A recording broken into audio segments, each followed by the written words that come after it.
Joining us live in downtown Charlottesville on a show presented by the Clifton and Keswick. The Clifton and Keswick making memories happen through happy hours, fantastic dinners, weddings, events, corporate retreats, and just a getaway from the hustle and bustle of life. The Clifton and Keswick, my family's enjoyed it firsthand for dinner. I've enjoyed it personally for happy hour. We have seen how this staff is incredibly well trained and really taking care of guests, both lodging guests, hotel guests, and dining guests. Consider the Clifton for the next special memory in your life. I have so much I got to cover on today's show. I am terrified that apathy is now almost like quicksand, drowning our emotions when it comes to gun violence in this community. We have had, since September of this past year, 22 people injured by gunfire. 22 people since September. This week alone, 2 people have been killed by gun violence. One in Charlottesville City, one in the urban ring off of Old Lynchburg Road down 5th Street Extended. What has been outrage and outcry for months is slowly evolving into apathy in this community. And when residents and taxpayers and citizens, when their mindsets evolve or change or shift from anger and outrage and how do we fix it to ignoring or apathy or, yep, it's Charlottesville, just another shooting, that is beyond worrisome and has entered into the realm of terrifying. I am routinely waking up and checking the Charlottesville Police Department social media channels to see who was shot in this community last night. And another thing that should very much concern all of us, the shootings have gone from happening in late hours to now daytime hours. People are being shot and killed in the middle of the afternoon as school is being let out. One of the first people to arrive to the scene at yesterday's shooting in the 10th and Page neighborhood was a school crossing guard who just finished her shift protecting children and crossing the road as they get out of school for the afternoon. This week alone, we've had 2 shootings within spitting distance, within shouting distance of Dairy Market, an epicenter for families and children and moms and dads at any given day, at almost any given time. I had a conversation with a mom this morning at school drop-off. And both of us worried about stray bullets. Bullets not intended for people involved in a fight, but bullets that go elsewhere. Like Dairy Market. Judah Wickhauer did a little reconnaissance and put together a heat map for us. Can we get that on screen? These are the 2 shootings that happened around 10th and Page this week alone. It's on screen. Look at the screen, everyone. Look at the screen now. Early this week, we hear of a man who gets hit in the hand by gunfire. Today, we find out the man that was shot in his truck, where police think that bullet pierced his truck on Hardy Drive, and he tried to escape from the gunfire, ended up on Page Street. We find out today that the man is now dead. He's 20 years old, from Gordonsville. I'll say it once, I'll say it again. Did Police Chief Kachis, when he took this job, truly realize or understand the significance of the gang and gun and drug violence in this community? Of course, we give him the benefit of the doubt because he's been on the job just a short period of time. We love the fact that we're hearing the police chief is calling the 10th and Page neighborhood his home, lives there. Love that, Police Chief Kachis. Love your transparency with communicating with the media. Love the fact that you were on the scene yesterday. But eventually, and you still have time on your side because you're fresh on the job, but eventually, we as taxpayers and citizens, as business owners, as homeowners, as someone who's been in this community for 23 years, we need to start asking the question, when is the problem going to be resolved?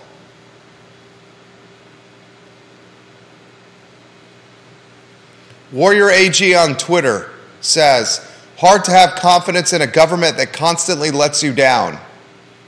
Warrior AG on Twitter says, maybe it's more confusion than apathy, and the reason I say that is because people don't know how to fix it and have never experienced anything like this in their life in the Charlottesville area.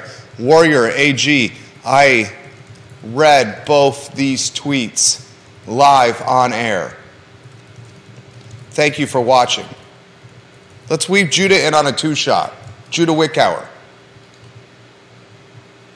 We're going to show the slide from the third-party survey company that was hired by City Hall to gauge a number of critical criteria and topics.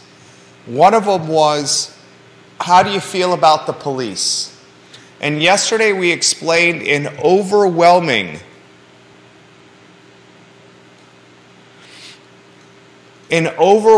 capacity, survey results and those surveyed suggest that we need to empower the police department at a greater clip, frequency, and potentially monetary amount.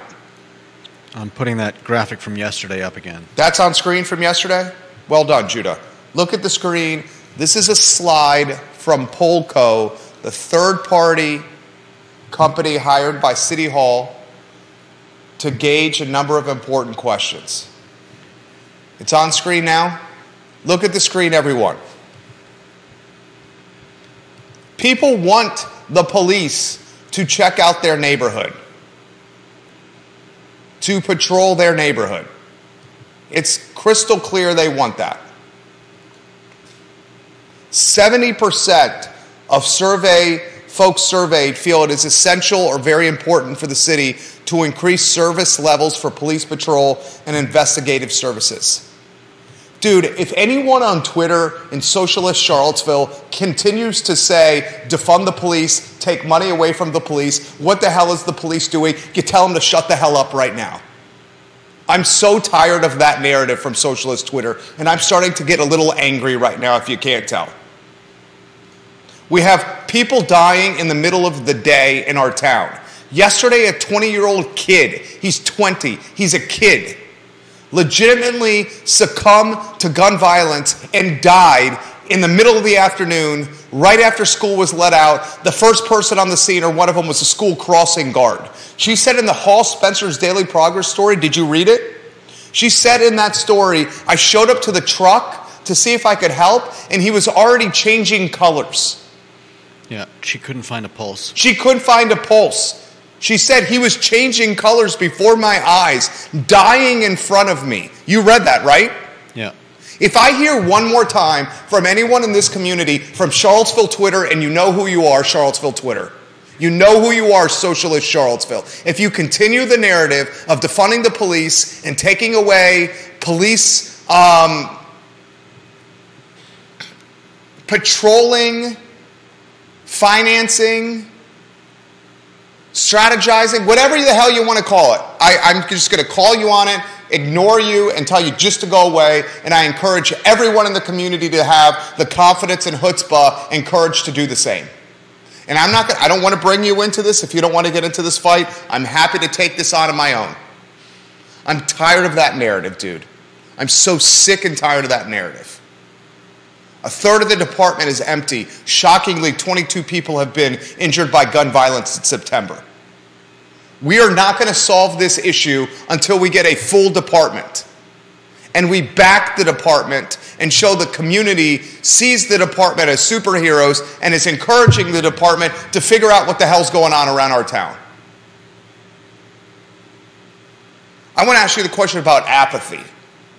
Has apathy set in to the point we wake up in the morning and we're like, oh, another person shot, no big deal? Is that where we're at? I disagree. I mean, I'm sure there is a certain amount of apathy. There's always going to be. I mean, nobody can keep a heightened sense of anger and whatever other emotions you're expecting out of people. No one can keep a heightened sense of those things for long periods of time. There are always going to be those of us who, if you're less affected by something, it's hard to keep up that level of outrage. But we have a new police chief who I believe is hard at work on this, and we have groups like the Buck Squad who are definitely not apathetic about what is going on here. Is the Buck Squad done? Is the Buck Squad providing value? Are you out there walking neighborhoods? What's the value the Buck Squad's providing? You want me to go to their website? I know what their website says. They try to de-escalate violence before it becomes gun violence and fighting. Yeah. We've had 22 people shot since September. We've had 2 people die this week alone. We've had 2 people die in the last 48 hours. In the middle of the day. So you're saying that a full police department is the silver bullet? It can't continue what we're doing now. I agree. A third of the department is empty, and we can't patrol neighborhoods to keep violence from happening. We can't? We cannot. We do not have the human capital or the resources to patrol the neighborhoods, to the point where Kochis is now creating 3 policing districts where he's utilizing data and he's aggregating that data and he's saying the crime is happening in these 3 districts. We think it's 10th and Page, we think it's Fifeville, and we think it's the 6th Street neighborhood, South Downtown, where he's saying, I'm not going to patrol the whole city. I'm going to patrol these 3 neighborhoods, these policing districts, because we don't have the manpower to patrol it all. Because they shouldn't be patrolling it all. I would like to have all the city patrolled, but I realize for all the city to be patrolled, we have to have a department that's completely full. And we're not going to have a department that's completely full until we start paying police officers more. Stop the narrative that these people are terrible. I'm so sick and tired of Twitter, Charlottesville Twitter, when it comes to that. We can tell. And we know who the people are. We know who the people are. And if the violence continues, we call out the people on Twitter that are saying this and say, if you don't like it, leave. We know who the people are.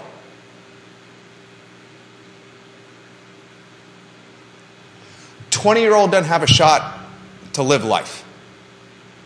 Dies next to his brother in a truck in the middle of the afternoon. Yeah. Where his brother, according to the Daily Progress article, pleading and begging and crying, saying he brought him into this. Yeah. You read the article? Yeah, I saw that.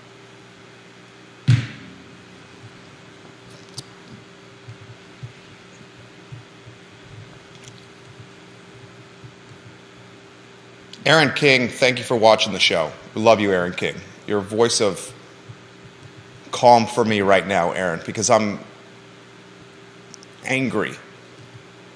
I'm angry for their families. I'm angry for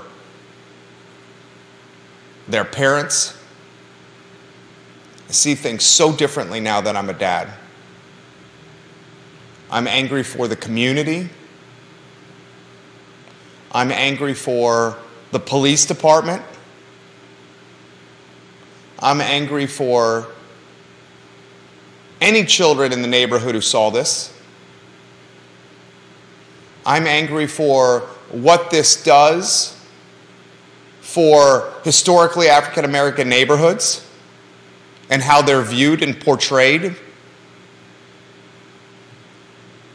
I'm angry for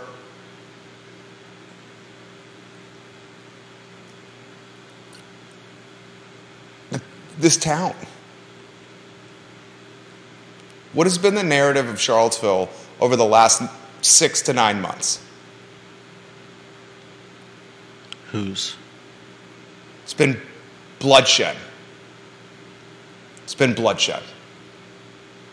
Whether it's the shootout in Belmont that left someone dead, whether it's teenagers popping off in an OK Corral gunfight at the Omni Hotel, whether it's the man that was dead, was murdered outside a bar on the downtown mall,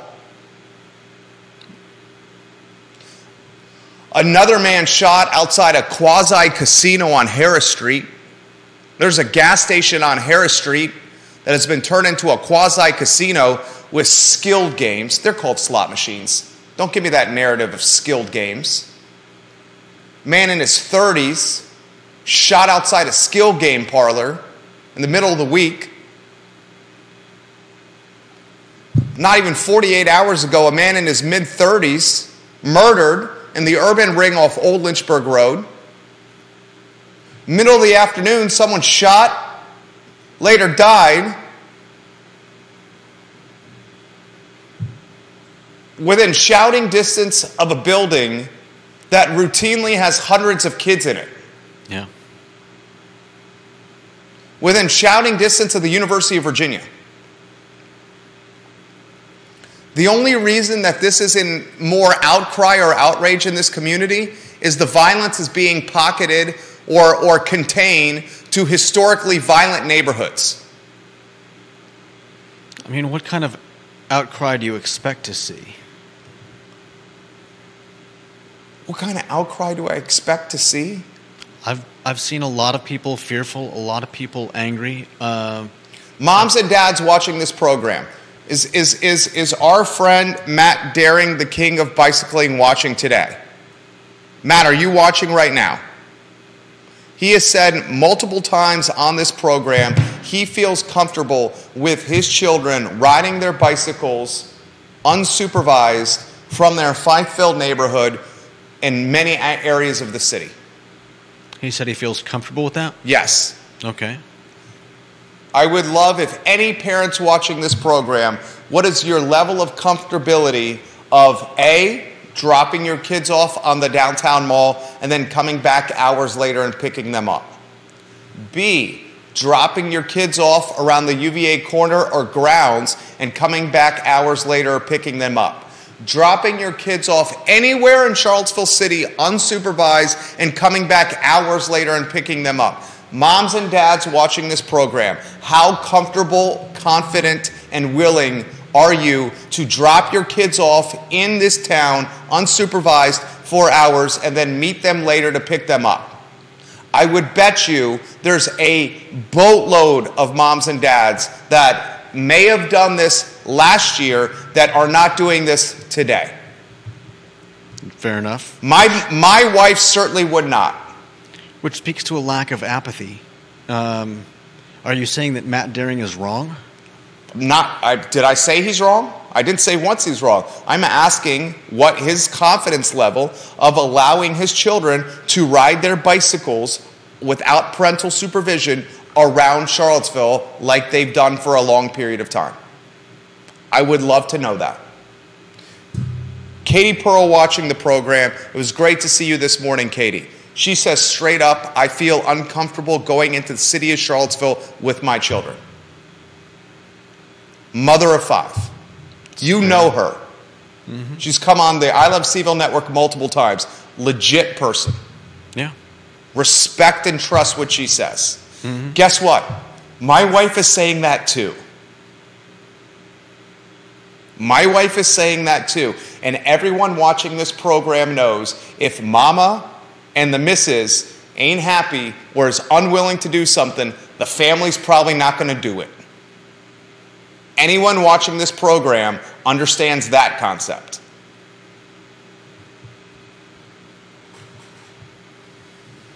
And she also says a full police department sure as hell would help. Amen. I'm trying to keep the passion that goes from passion to anger in check. And the viewers and listeners have seen this. It can quickly go from passion to anger. I'm not going to let it.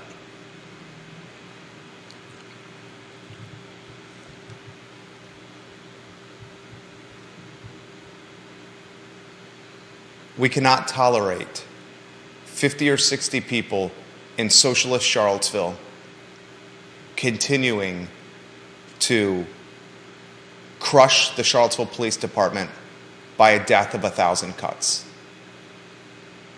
Whether it's the defund the police movement, whether it's what exactly are they doing, whether it's get SWAT off the street, they should be having these kinds of weapons or this kind of armored vehicles.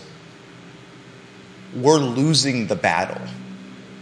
We're not winning. Right?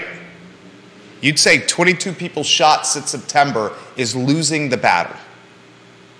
We're a town of less than 50,000 people. Less than 50,000. And I want to ask you this question, okay? Here's a question I want to ask you. For the most part, this gun violence, gang violence, and drug violence has not penetrated regional or national media news cycles. We have strictly seen the coverage on the I Love CVille Show, The Daily Progress, NBC 29, CBS 19, and occasionally the CVille Weekly. You want to know what could happen? Richmond Times-Dispatch starts covering this. The Washington Post starts covering this. The New York Times starts covering this. And as bigger publications cover these storylines, here's how the narrative will be depicted. Are you ready? Charlottesville, home to the University of Virginia, and a soon-to-be booming and emerging technology epicenter, has to reckon with a dark side before it can become the community it wants to be. And that dark side is gun, drug, and gang violence. Hell, maybe what needs to happen is the national media needs to cover this. And then maybe actual results happen. Because I can assure you the Washington Post will craft a narrative that shows the struggle between University of Virginia demographic, the extremely wealthy that live in this community, and folks that are on the financial margin. And weave a narrative that these three demographics of people cannot coexist harmoniously in a town called Charlottesville that was previously called the #1 place to live in America and proudly describes itself as a world-class city. I'll say it once and I'll say it again. How can you be a world-class city if you have murders in the middle of the afternoon on a Wednesday? How can you be a world-class city if you have murders in the late morning on a Tuesday? How can you be a world-class city if your families are hesitant to allow children or teens to go unsupervised around the community? This is deep throat. Ready?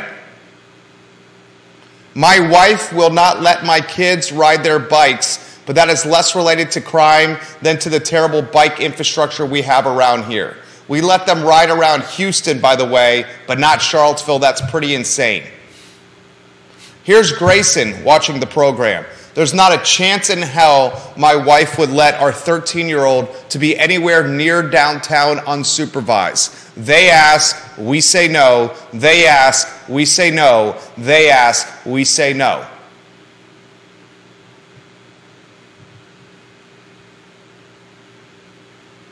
Deep throat ads when we dropped our kid on the downtown mall unsupervised. My kid was at Lighthouse Camp shooting footage with another kid with a counselor nearby. Then an unmedicated, mentally ill downtown mall drifter accosted the other kid. Luckily, a beat cop ran over and pulled the crazy guy away.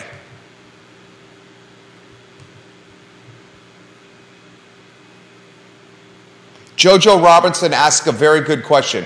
What about the kids that have to walk to school because there's no school bus drivers? Great question. We should go down that road.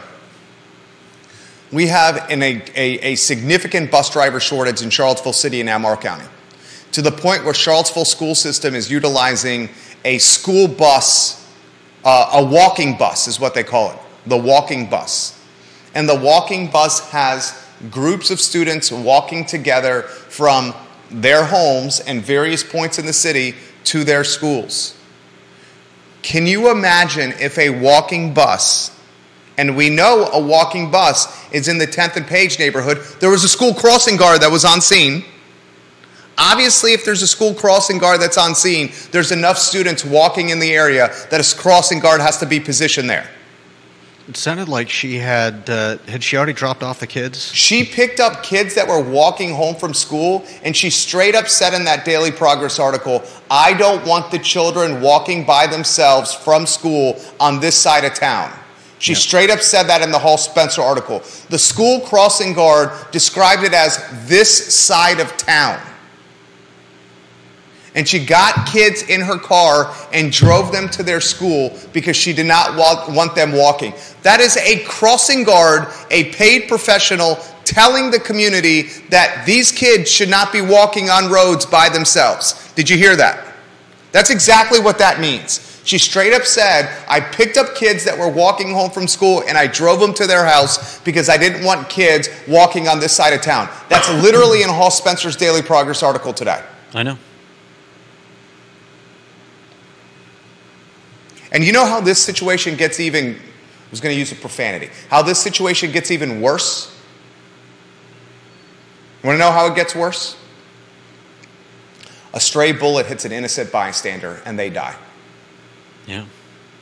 And we already had stray bullets outside the downtown mall restaurant hit 2 patrons of that restaurant that were not a part of that gun violence. But fortunately, in that circumstance, they survived. Yeah. They were hospitalized. They were shot while drinking and eating at a restaurant after a concert. They got shot, 2 people, but they lived. Yeah. Do we need somebody to get shot and die from bystander fire for something to really become a reality? Is that what we need? I hope to God not, and I know you do too. Can you put the maps back on screen? You want yesterday's or today's? We can go today's first. This is where, in the last 48 hours, look at the screen. The circles show where the 2 shootings happened. The top circle was the earlier in the week shooting. The bottom circle was the one from yesterday. Now, let's put the maps on screen from earlier in the week, the 2 shootings from the urban ring, from down 5th Street Extended. Let us know when those are on screen if you could, please, sir. These were the ones on Wahoo Way. Around Wahoo, they're on screen? Good job, Judah.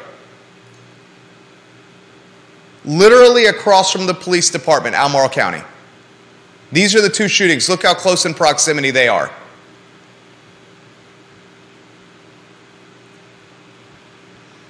And it's no question. Let's go to the survey results. Deep Throat put this on our radar.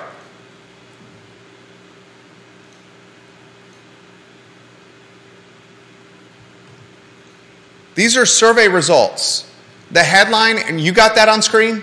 Yep. This is from a third-party survey company that was hired by Charlottesville and tasked with surveying people about really important issues like the police and like confidence in local government. In 2016,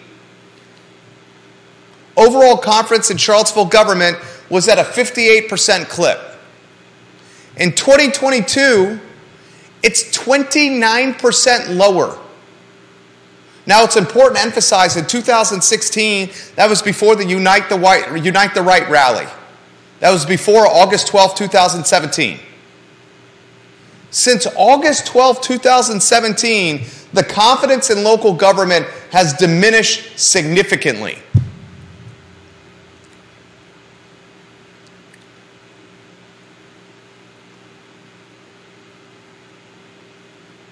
This should worry the hell out of you.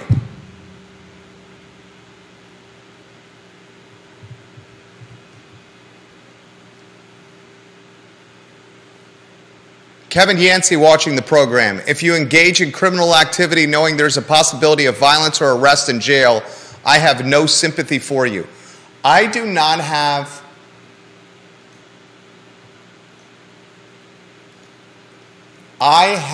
sympathy for the man who died yesterday.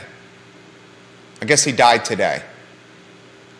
If you read the article in the Daily Progress, the man who died today from getting shot yesterday was driving his brother to essentially a drug deal. And his brother who he was driving was younger than him. I found that odd. And his brother who he was driving to was a drug deal in the Hardy Drive neighborhood, quoted in the article in the Daily Progress today saying it is, and I'm going to paraphrase, it's essentially my fault my brother died because I told him to do this and brought him into it. Yeah. So, Kevin, respectfully, I disagree with you. The person who was shot yesterday and died today, this is not a man, and I use the phrase man loosely because he's 20. From my standpoint, that's just a kid. This was not a guy that was in the game. So yes, I'm sympathetic and empathetic to him and his family. This is not someone with a lengthy criminal record of felonious activity. This is a 20-year-old kid from Gordonsville. So respectfully, sir, and I love your comments, I disagree with you on this comment. Travis Hackworth in Danville, Charlottesville needs a council that 100% supports and stands behind community policing. That's the only thing that will turn this around. 100% agree. Do you want to unpack that comment right there? Do I want to unpack it? I mean, I think the police force needs to know that they have the backing of not just the people, but the council and whatever city government is in place, because their job is to protect us. And if they're not given the ability, the materials to do that, then it just becomes a tragic situation where you have people that want to help but can't. There it is. Sharon Fix said this. Washington Post, how about we start with our own news outlets? The reporting is lacking, she says. They mentioned the murders, that's it, she says. How about all the other crime? Nope, you never hear about it. Perhaps the fact that we've become a news desert is something that's contributing to this as well. Because the coverage and accountability is not as robust as it once was. So some of this stuff may fly under the radar, or there is no longer fear that if you commit a crime, your face and name will be plastered all over the evening news or the front page of the paper, embarrassing yourself and your family name. Maybe that's a part of it. I will say the reporting has shifted from legacy media to platforms like ours and to individuals with large followings who are active on social media that are listening to the police blotter and reporting what they hear through the blotter or what they see in their neighborhood. One of the first places we go, I don't know about you, I don't want to speak for you, when you wake up in the morning is you go on Reddit and you see what kind of violence was reported in the respective neighborhoods. Do you do that? I often see what people are talking about on Reddit there. Sharon, I'm going to give you some props here. Thank you for commenting. I read this live on air. Katie said he died yesterday and he was a child. I have extreme sympathy for his entire family and loved ones.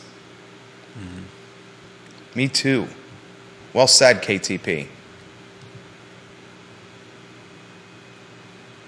Bill McChesney says, this happened where the new police chief is living. I have heard through multiple reliable sources the new police chief lives in the 10th and Page neighborhood. And I got tremendous respect for him living there. The previous police chief lived in Albemarle County. Yeah. How you could be the chief of police for Charlottesville City and be allowed to live in Albemarle County is a topic for another day.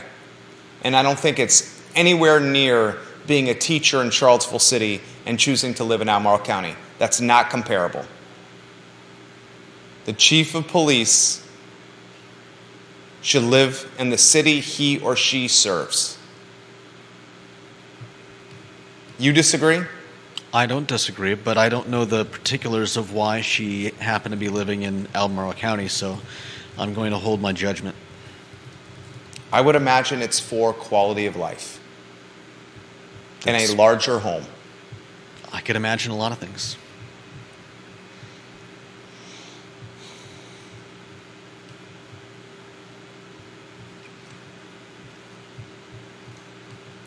Put the survey results again on screen. If you could, please, sir. They're up. Look at the screen.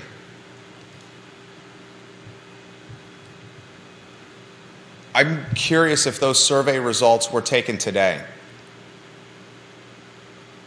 as opposed to them being taken a few weeks ago, what the results would yield.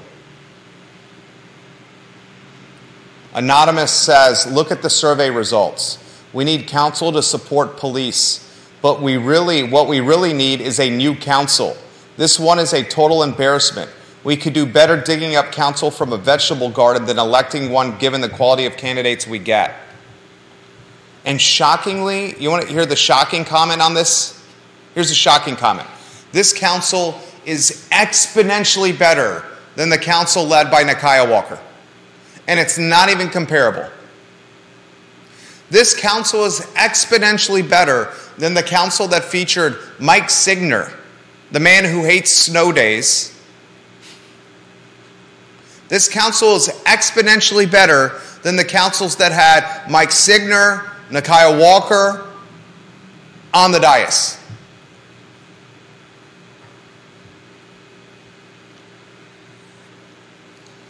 Dylan Rules says on Twitter, Dylan Rules, I love the fact that you've been interacting with us on Twitter. Ask this question specifically for you and me. Jerry and Judah, ask yourself this. How would Charlottesville City and Albemarle County respond if this was occurring in the Dunlora neighborhood or in North Downtown? You go first and then I'll go, J-Dubs. Well, like I said, I've seen anger and outrage. I think I'd continue to see it. I think you'd probably see a lot more people showing up at city council meetings, though, and I bet there'd be a lot more phone calls to people in power. Dylan Rule says, A freaking men, Jerry. Please expose the idiotic tweets on screen of no one can tell me what the police can do and what do the police do. Please start exposing these people's tweets on your show. I literally may start calling these people out by their names.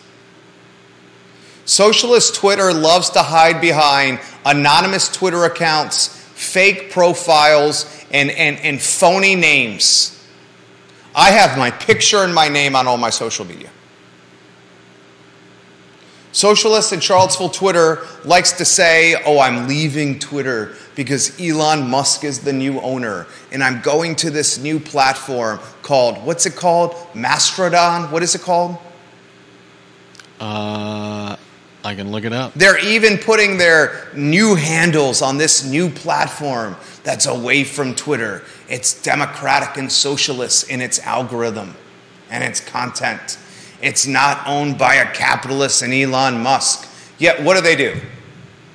What do they do? What are they doing? They're still tweeting. They got their panties in a huff when it came to Musk buying this platform and said they never tweet again. They're still there. Still whining. We should, by name, say who they are.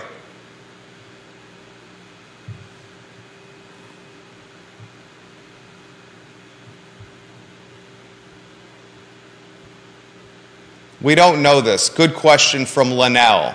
Linnell asked on Twitter, was the murder of the Buck Squad member, that was Eldridge Skeeter Smith, who was murdered in Fifeville, a retaliation for a previous violence intervention act?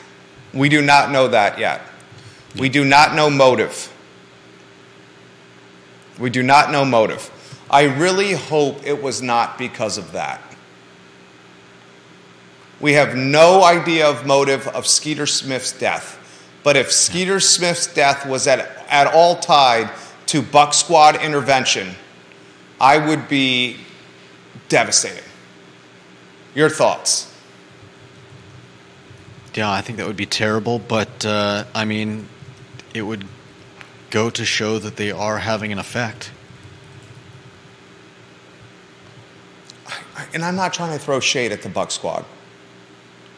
I openly understand that for this gun and gang and drug violence to get remedied, it's going to need the proverbial silver buckshot instead of the silver bullet. And that silver buckshot is parents taking a more active role with their children, holding them accountable, seeing what they're looking at on their screens, checking their bags for guns, closets, dressers, shelves, everything. The silver buckshot includes administrators at schools, when kids act out in classrooms, holding them accountable from a suspension or expulsion standpoint. Yeah. The silver buckshot includes teachers continuing to fight the good fight in classrooms, and I stand by teachers. The silver buckshot includes nonprofits like the Buck Squad that are key players, trusted players, police, therapists, counselors, neighborhood watch, being a good neighbor, reporting what you're seeing, even if you think it may be inconsequential. Yeah. Those are all aspects of the solution. I agree. I am not trying to compartmentalize the shade toward the Buck Squad and only the Buck Squad. I respect the efforts of what they're doing. Big time respect the efforts of what they're doing. Like you said, I'm not at the scene of fights trying to de-escalate them. And that's what they're doing. Yeah. But what we got to ask ourselves right now, 22 people shot since September, 2 people murdered in the last 48 hours. Both murders happened in daylight. Both murders happen in densely populated areas where neighborhoods literally are around where the murders are happening. Numerous apartment complexes by Wahoo Way. You know that area well. That's a hop, skip, and a jump from where your parents live. Hop, skip, and a jump from Redfields. Hop, skip, and a jump from Oak Hill Farm, from the Villas at Southern Ridge, Mosby Mountain, Mountain Valley Farm, the Woodlands, Eagles Landing, literally across the street from the police department in Albemarle County. Yeah. And you want to hear how about this question? You want to hear a question we should be asking? When is this violence, guns, drugs, and gangs start impacting real estate values? And people that say that stuff doesn't happen don't understand American history. Gun and drug and gang violence have impacted real estate values in towns and cities and counties all over America. All over America. Happened in Richmond, where Richmond at one time, Virginia, was the murder capital of the United States. Undoubtedly has happened in Baltimore. Undoubtedly has happened in parts of Manhattan, D.C. When do we start wondering what this gun and gang and drug violence does to real estate values? When do we start wondering what it does to local economies? When do we start wondering what it does to job attrition? Because businesses close because customers won't patronize them for fear of their geographical territory.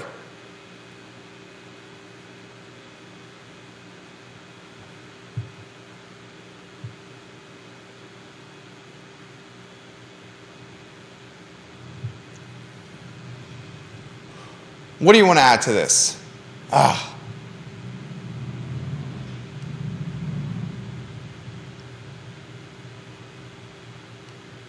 What am I missing? What are you missing? What do you make of KTP's comment here? Katie Pearl, great to see you today. Your comments are legit, per usual. If the city of Charlottesville continues to elect members that lean socialist, we cannot be surprised when they don't financially support the police department. You get what you vote for. Is that the catalyst for all this? She's not wrong. Make your point. I don't know if that's the cause for all this, but yeah, I mean, I've said it before. If the police don't have the support of the city, then it becomes hard to do your job. If they're not given the money they need to hire the people they need, if they're not given the latitude to make decisions like I believe Conscious is making, separating this into districts where he can send people to patrol where they are seeing this, because why would you be patrolling somewhere where you've never seen any violence? If the city doesn't give the police the support and the money and the latitude to go after the root cause of this, and I think ultimately that's what needs to happen. You need to go after the root cause, because you can't reasonably expect to catch people in the middle of this. Nobody could have gone back and said, okay, there's going to be a gunfight in this neighborhood today. That's why I've stated before that when it's random, it becomes a bit scarier, because you don't know where it's going to hit next. And so ultimately the police need to go and find the heart of what's going on in Charlottesville and cut it out. Mayor of McIntyre says in multiple comments that gang violence really diminished the economic vitality of Fashion Square Mall. That happened years ago. He also says the city manager, city councilors, police chief should be residents of Charlottesville City. I 100% agree with that. City manager has to be a resident of Charlottesville City. Technically, by law, the police chief does not. City manager has to live in the city of Charlottesville. The police chief, because Brackney lived in Albemarle County, she lived in the Pantops area. I believe it was in the, Bill, help me out here. What's the neighborhood that R.L. Beyer built that had those sweeping, beautiful views right off Pantops? Is it Fontana? Probably. R.L. Beyer developed a neighborhood. There are homes that trade over $800,000 and above, many in the $1 million range. They have gorgeous mountain views right around Free Bridge at the base of Pantops. Is that Fontana? Is that the Fontana neighborhood? Someone put that in the feed. I believe that's the Fontana neighborhood. Ashcroft, that's what it is. Thank you, Bill. That's exactly what it is. Ashcroft. Bill, you're a smart man. It's Ashcroft. He's 100% right. I believe that's where the police chief lived, the former one, in Albemarle County. Okay. Thank you, McChesney. Many comments coming in on Twitter. Local patron on Twitter says, living in Charlottesville now is like living in Compton, California. Shootings almost every day and terrible crime. It's no longer safe. I'm not going to go quite that far. I lived in South Central for a year. You would know. Albert Graves asked this comment. If we think homelessness is destroying the downtown mall, wouldn't we think gun violence could ruin the entire city? It's a great question. I'll ask it again. Albert Graves. If we think homelessness is destroying the downtown mall, wouldn't we say gun violence is ruining the entire city? Yeah, I think put another way, we've heard from people who are afraid to come into Charlottesville or afraid to go to the downtown mall or afraid to bring their kids around. When does that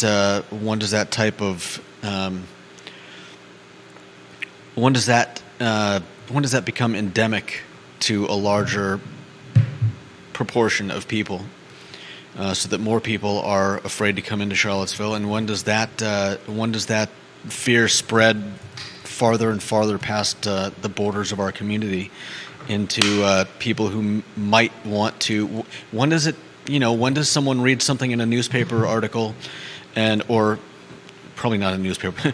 When does somebody read something in an article online and decide, well, maybe we should shift our plans and have our wedding somewhere else? When does it start to hurt the wineries and the catering companies and the other businesses around? Hotels. Yeah, definitely hotels. Restaurants. Music venues. Yeah. There it is. Sensible Judah, succinctly making a legit statement.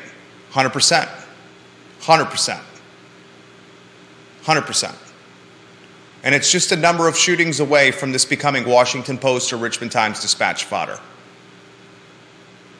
Although I will argue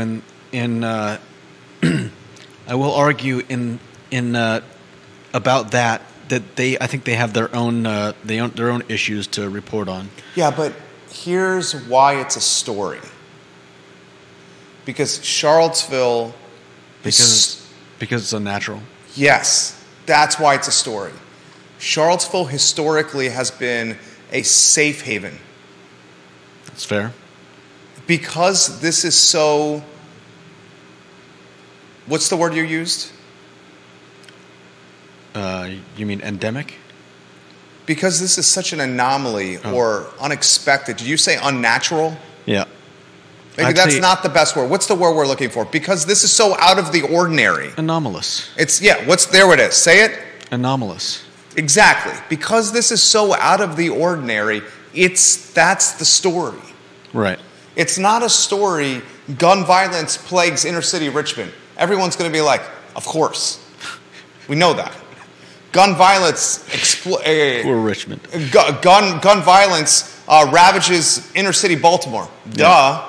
We've seen The Wire on HBO or Homicide: Life on the Streets. Everyone knows this. No one would read that story.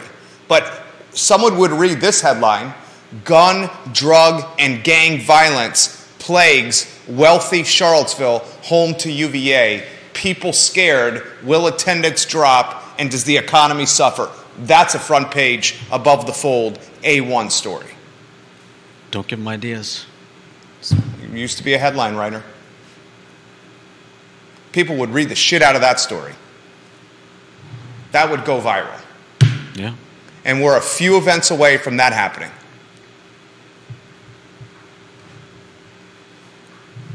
How about this from Deep Throat? Deep Throat, you're on fire today. In fact, I'm going to send you back the fire emoji. The head of neighborhood development for Charlottesville City, Jim Frias. Am I saying his last name wrong? Freas. He's the head of neighborhood development in Charlottesville City. A guy who wants to upzone the city of Charlottesville lives in an HOA'd neighborhood in Albemarle County called Dunlora. So the dude who's driving the more density in the city, Freeze, like the Batman villain. There we go. Jim Freeze. Jim Freeze, I'm talking to you. You, Jim Freeze, want to create more upzone density in the city of Charlottesville, yet you've chosen to live in an HOA neighborhood in Albemarle County, a neighborhood whose bylaws and HOA documents prevent it from ever being upzoned. Does anyone have an issue with that? The head of NDS in the city of Charlottesville lives in an Albemarle County neighborhood that's protected by HOAs and is never going to be zoned or changed or radically transformed. How would you describe that? I'm not going to call it hypocrisy. I was just going to say, I may say conflict of interest. Yeah. I may say best case scenario, the perception is pretty crappy. Jim Freeze, like the Batman villain, lives in an HOA protected neighborhood in Albemarle County called Dunlora. Just call him Mr. Freeze. Mr. Freeze. Mr. Freeze is going to freeze zoning in Dunlora, but he's going to melt zoning in Charlottesville City. Mr. Freeze. Someone tell Mr. Freeze we're giving him some props on today's show. I don't think you're giving him props, are you? I'm definitely not giving Freeze props. Mr. Freeze freezes zoning in Dunlora, but he eviscerates zoning in the city of Charlottesville.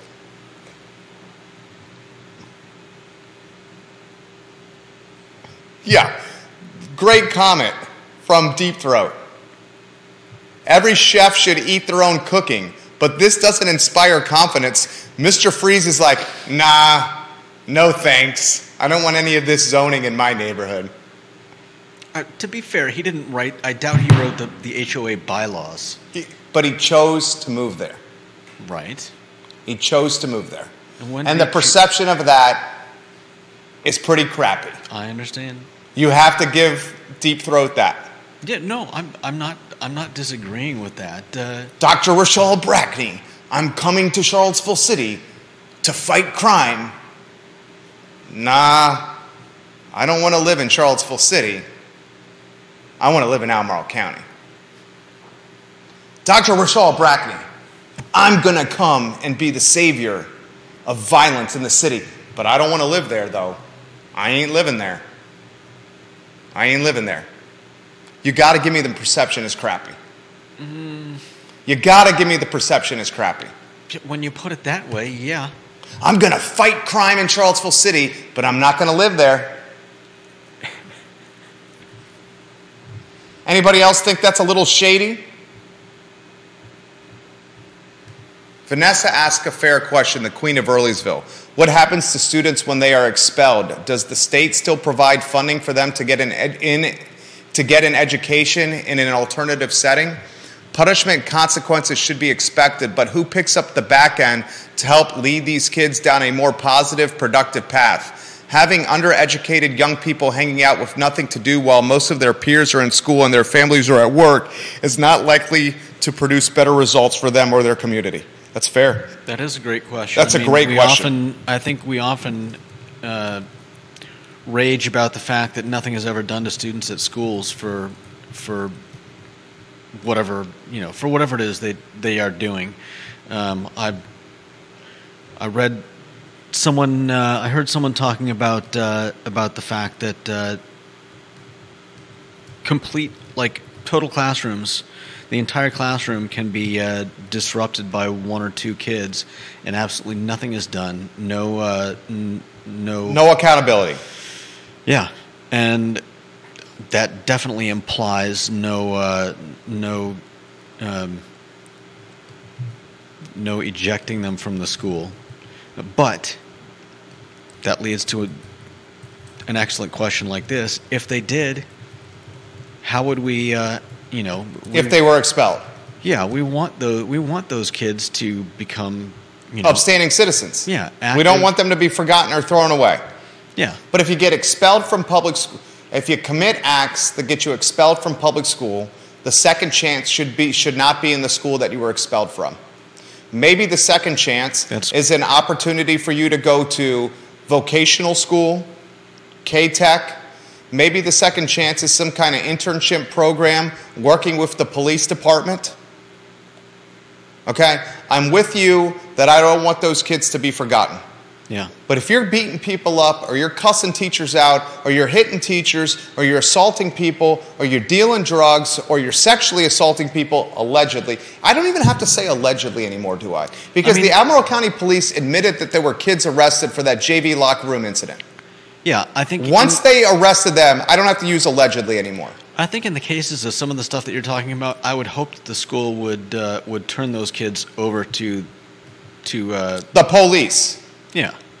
If you're dealing drugs at school, if you're assaulting people in school, it goes beyond, I think, just rehabilitation in said school. Definitely. And I think a higher authority an authority with the power to do something needs to come in and a decision needs to be made about those children's futures, whether or not they whether or not they're even willing to go to school. Scott Aaronworth in Virginia Beach, he's an attorney, a criminal defense attorney. He says, not all people who are arrested are guilty, Jerry and Judah.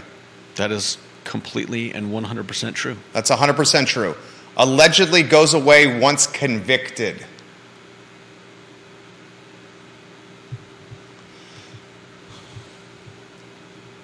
That's fair, Scott Aaronworth.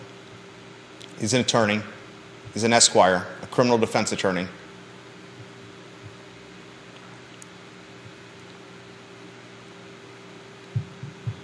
Multiple people, Juan Sarmiento, the king of transportation, not sure if that school is for expelled students and not for problem students. Yancey also says the alternative school is in Charlottesville is the Jefferson School. And he used alternative in quotes. Okay. Show's on fire right now. And you know why the show's on fire? Because we're obviously talking about stuff that scares the bejeebus out of all of us.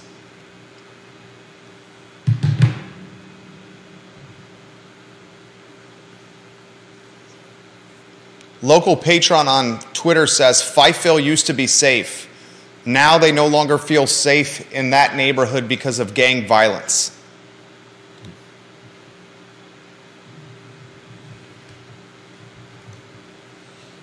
I'll say it again. When does this violence start impacting real estate values and the local economy? And are we at the point with gang and drug and gun violence that we are apathetic to it, expecting it, and not nearly as outraged as we once were? Because if we've entered a point of apathy, the community is in much greater danger than we've realized. I still don't think we're apathetic. I hope not. I hope not. One of the first things I did this morning, was go to the Charlottesville Police Department social media channels to see who was shot last night. I got out of bed, turned my alarm off, went to the breakfast table, said hello to my oldest, tickled the belly of my youngest, gave my wife a kiss on the cheek, toasted my Bodo's bagel, because damn it, they don't do it on Preston Avenue, put the cream cheese on the salted bagel, made sure it was spread nicely, sat down at the breakfast table, pulled out my phone, and the first thing I did was go to the Charlottesville Police Department social media channel. First thing.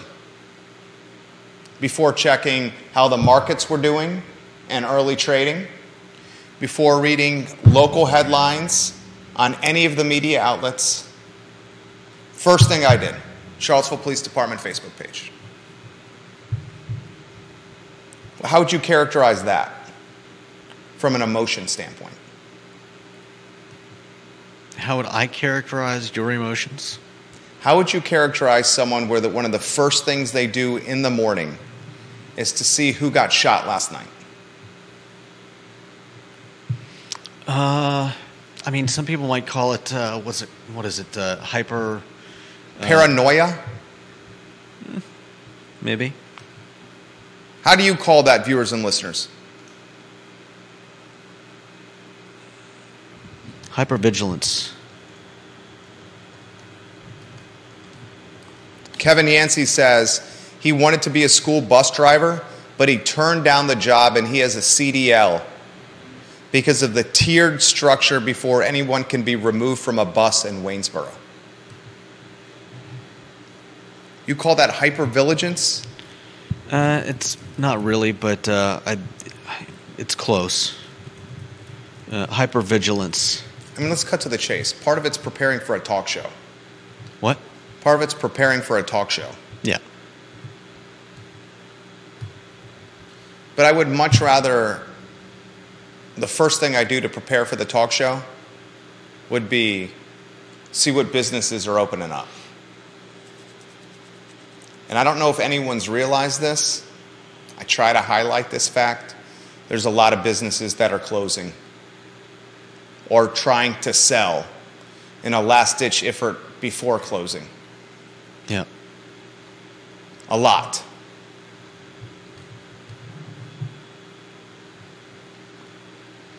(1:45 p.m.) A couple other items I need to get out of the notebook. Items that you will see on tomorrow's show.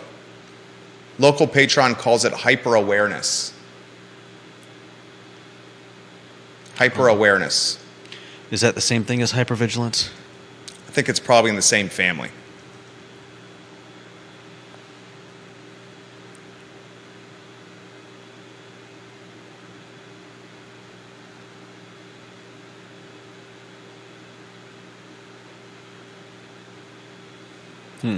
It is different. Hyper-awareness has more to do with OCD.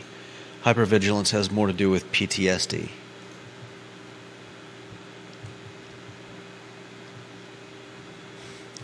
Other items out of the notebook. I'll talk about this tomorrow. School board meeting tonight. Collective bargaining on the docket. Albemarle County teachers, I would love to see over 100 teachers at tonight's meeting. School board meeting tonight. I want to see over 100 teachers at the school board meeting tonight. I'll be watching. I want to count over 100 of you guys at tonight's meeting. Carol Thorpe put this on my radar. This will be news and legacy media outlets. An obituary has been created for Ken Boyd. Ken Boyd passed away on Tuesday of this week at the age of 75. Ken Boyd was go to a one-shot so people can see the headlines if you could. Ken Boyd was a 3-term supervisor in Albemarle County on the board. A financial planner, served 3 terms on the Board of Supervisors.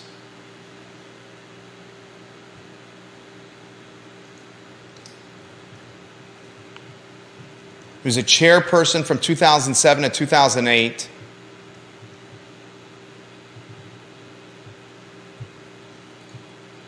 Rivanna District, one of the few Republicans to win a seat in Albemarle County or the city of Charlottesville, an elected seat, won as a Republican, Ken Boyd. Rest in power, Ken Boyd, age of 75 years old.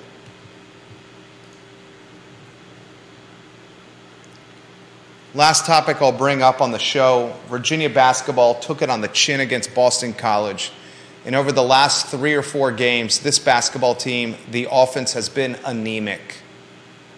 Absolutely anemic. We saw a pitiful performance in a win against Louisville, a pitiful performance in a win against Notre Dame, but a pitiful performance did not translate into a victory against the Boston College Eagles.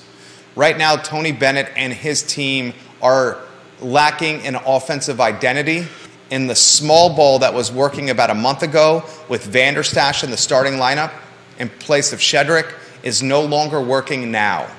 Vanderstash cannot throw the ball into the ocean.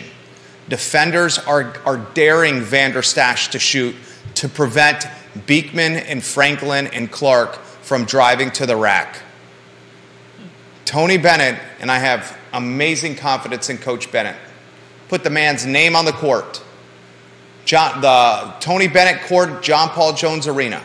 His name should be on the court, just like Boeheim's name is on the court, Krzyzewski's name is on the court. Bennett's name deserves to be on the court. He's got a couple of weeks before March Madness to completely reinvent an offense that is struggling to make free throws, cannot put the ball in the basket from downtown. Hell, can't even make layups right now. Can't even make layups. If there's a man that can turn it around, it's Tony Bennett. Anything you want to add, Judah Wickhauer?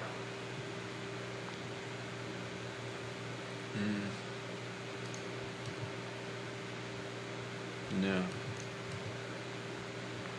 No closing thoughts? You don't have to have closing thoughts if you don't want. I think I would just say let's not get to the point where we're apathetic about this. Get out, find some way to help, whether it's helping the Buck Squad or going and making your making your thoughts known at city council meetings. Let's make sure that the police know that they are supported, and let's let the city know that this doesn't have to become commonplace. Well said. Oof, what a day.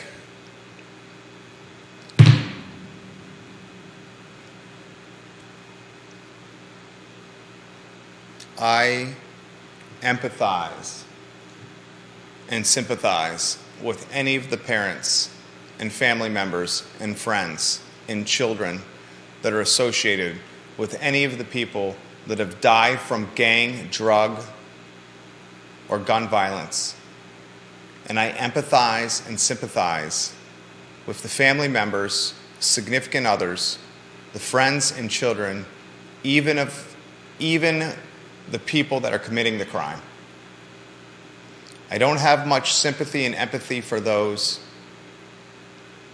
that commit crimes, but the friends and family and kids associated with the crime committers, I certainly do. More tomorrow on the I Love CVille Show. I'm Jerry Miller.